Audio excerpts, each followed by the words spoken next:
Underwear পরে প্রতিবাদ, বাঙালিদের মাথায় বুদ্ধি আছে মাইরি। ডাক্তার কাকা কি হয়েছে বলুন তো? কনগ্রাচুলেশনস, তুমি বাবা হতে চলেছো। বাবুটা কবে এত বড় হয়ে গেল আমরা বুঝতেই পারলাম না। বাবুটা কবে এত বড় হয়ে গেল আমরা বুঝতেই পারলাম না। দেখো, চাচিকে না বলে এত বড় কাজটা করা ঠিক হয় নাই। এসব ইন্ডিয়ান সিরিয়ালেই সম্ভব। আসলে আমি হচ্ছে একজন কোরআনের হাফেজ। আমি প্রত্যেকদিন 5 রাকাত নামাজ পড়ি। এই সিনেমাটা দেখার সময় আমি সিনেমা হলে 20 রাকাত নফল নামাজ পড়েছি। কোরআনের হাফেজ, সিনেমা হলে দোয়া পড়াইতে গেছিলি নাকি? এই সিনেমাটা আসলে এত সুন্দর একটা সিনেমা, কারণ এই সিনেমার ভিতরে দেখানো হয়েছে যখন আপনার গার্লফ্রেন্ডে কেউ ডিস্টার্ব করে। শয়তান বি লাইক, দুনিয়াতে এত বড় বড় শয়তান রাখি, তোরা শুধু আমারই দোষ দিস। 5,000 টাকা জরিমানা আরোপ করা হলো। মাহাজন তো এখানে নাই, আপনার 10,000 টাকা জরিমানা করা হলো। আমি তো মাহাজন নাই, আমি দিতে আছি। আমি 5,000 বাড়িয়ে দিলাম। তাহলে আপনার জরিমানা কত টাকা হয়েছে? 15,000 করা হলো আপনাকে। কথা বললেই 5,000। হানিমুনে কোথায় যাবেন? বিয়ের পরে আমার হানিমুনে যাওয়ার ইচ্ছা আছে মদিনাতে। মদিনাতে তোমার জন্য তোমার আব্বাই হানিমুনের রিসোর্ট বানাইছে নাকি? সাকিব খানের পর যদি বাংলাদেশে কেউ সুপারস্টার হয় সেটা আমিই হব। আমি আসলে নিজেকে ওইভাবে তৈরি করতেছি। সাইলেন্ট। আমি আমার ফিউচার নিয়ে ভাবি না, অতীত নিয়েও ভাবি না। অতীত, বর্তমান, ভবিষ্যৎ কোনোটাই ভাবার দরকার নাই। আমি স্পষ্ট দেখতে পাইতেছি সামনে সব অন্ধকার।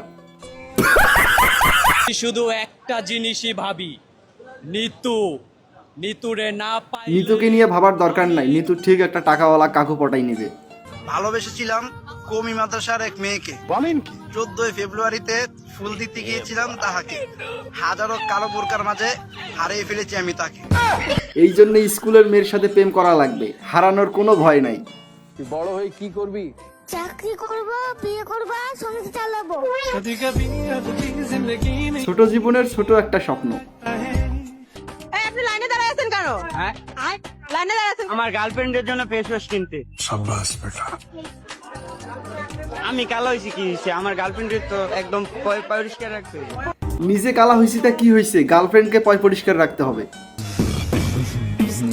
সাকিব খান ভাইয়ার জায়গাটা একবারে নিয়ে নেওয়া তো পসিবল না, কিন্তু আমি যেটা বলছি এই সাকিব ভাইয়া এখন যে প্লেসটা ধরে রাখছে, 5 বছর 10 বছর পর হয়তো বা ভাইয়া অনেক বৃদ্ধ হয়ে যাবে বা রিটায়ার্ড হয়ে যাবে, ভাইয়ার হয়তো ভালো লাগবে না মুভি করতে, তখন এই জায়গাটা আমি। স্বপ্ন থাকা ভালো, কিন্তু মুভিতে গিয়ে করবিটা কি? 2 ঘন্টার স্ক্রিন প্লেতে শুধু লায়লা আর মামুনের ঝগড়া আর ডিভোর্সের কাহিনী শোনাবি নাকি? চুলটাই পাকা, বয়স কিন্তু অত বেশি না। চুলটাই পাকা, বয়স বেশি না। বয়স কত? আমার 61। 61 বয়স বেশি না। না, বয়স বেশি না। মনটা কোথায় রয়েছে? 25। চুলটাই পাকছে, বয়সটা বেশি না। আন্টির 61 বছর বয়সেও তবুও কিউট। আর এখনকার মেয়ে 24 বছর হইলেই চেনা যায় না।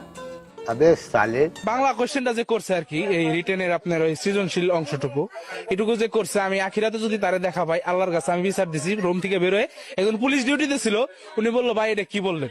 আমি আকাশের দিকে চাই বলছি আল্লাহ তোমার কাছে বিচার দিলাম। সৃজনশীল প্রশ্নটা টিচারের বিচার না হয় আল্লাহ করবে, ফেল মারলে তোমার বিচার এই দুনিয়াতেই হবে। সেই বিচারটা করবে তোমার আব্বাই।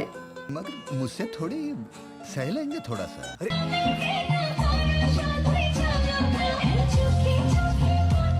বিরোধী ছাত্র আন্দোলনে গিয়ে পরিচয়, এরপর প্রেম, এবার হলো প্রণয়। 5 আগস্ট মানে হঠাৎ করে মানে সবার মানে মিছিল, তো হঠাৎ করে সে এসে বলতেছে আপু আপু তুমি হাতটা আমি ধরি, তুমি নতো পড়ে যাবে। ভাইয়া থেকে সাইয়া সাইয়া হয়ে গেয়া। মানে এত মেয়েরা আছে। কক্সবাজার তো সাথী যাস না, মাইয়া সাথী যাস।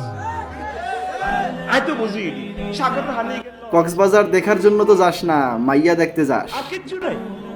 যদি সরকার আইন করতো কোনো বেড়ে যেতে কোনো সারা পৃথিবীর সমুদ্র সাইকতে, কিন্তু হুজুর জানলো কেমনে, এটা বড় প্রশ্ন। আমাদের কাছে বিবাহের অগ্নি চাই, আপনি যদি বিয়ের আগেই ধরতে হয় না।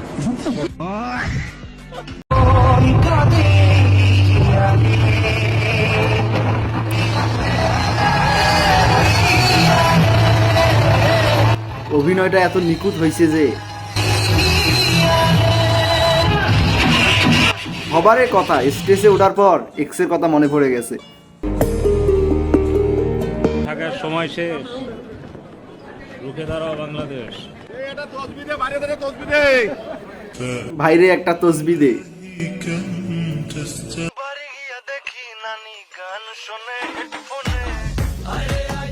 নারীরা কেন পিছিয়ে পড়বে, তারাও এগিয়ে যাবে। এবার মনে মনে শাহবাগীরা খুশি হবে, আমরাও পারি। এখনো বিয়ার বয়স হয় নাই, আমার এখনো আনন্দের সময়। বিয়ার বয়স হয় নাই এই কথাটা আমাদের বলছেন, ভালো কথা, চাষিরে আবার বইলেন না, তাহলে খবর খারাপ আছে একদম। ইউটিউবের মধ্যে কি কি পয়সা কামানোর একটা রাস্তা আছে ওদের, সে পয়সা কামাইতেছে। আরে ভাই, পয়সা যদি লাগে আমাদেরকে বল, আমরা চাঁদা দিলে দিব না, অসুবিধা নাই তো। আমাদেরকে বল, আমরা চাঁদা দিলে দিব না, অসুবিধা নাই তো। এতদিন পর বড় মনের একজন মানুষ পাইলাম যে চাঁদার টাকা ভাগাভাগি করতে চায়। हमारे यहाँ ऐसा ही होता है। তো আজকের ভিডিও এই পর্যন্ত। ভিডিও কেমন লাগছে অবশ্যই কমেন্ট করে জানাই দেবা। কেমন লাগছে, ভালো লাগলে অবশ্যই চ্যানেলটি সাবস্ক্রাইব করে দিবা যাতে নতুন নতুন ভিডিও দেখতে পারো। আজকের জন্য বাই।